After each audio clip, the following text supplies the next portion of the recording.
Share માર્કેટમાં રોકાણ કરવાથી સારું વળતર મળશે તેવી લોભામણી વાતો કરી લાખો પડાવી લેનાર મૂળ રાજસ્થાની આરોપીને સુરત સાયબર ક્રાઇમની ટીમે ઝડપી પાડ્યો છે।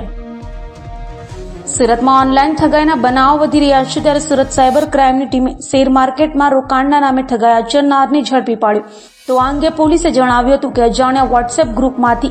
અલગ અલગ મોબાઈલ નંબરોના ધારકો તથા બેંક એકાઉન્ટના ધારકોએ પૂર્વ આયોજિત કાવતરું રચી ફરિયાદીને શેર બજારમાં રોકાણ કરવાથી સારું વળતર મળશે તેવી લોભામણી લાલચ આપી વેબસાઇટ લિંક મોકલી તેમાં રજીસ્ટ્રેશન કરાવી અલગ અલગ શેરમાં તથા આઈપીઓમાં રોકાણ કરાવવાના બહાને અલગ અલગ બેંક એકાઉન્ટમાંથી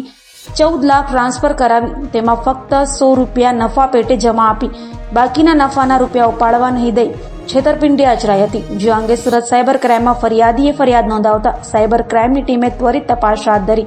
14 લાખની ઠગાઈ આચરનાર મૂળ રાજસ્થાનનો અને હાલ સાંગીરપુરા ખાતે રહેતા આરોપીઓ રાજ, પિન્ટુ, બાલુદાસ, જય રામદાસ વૈષ્ણવને ઝડપી પાડી સળિયા પાછળ ધકેલી દીધો છે।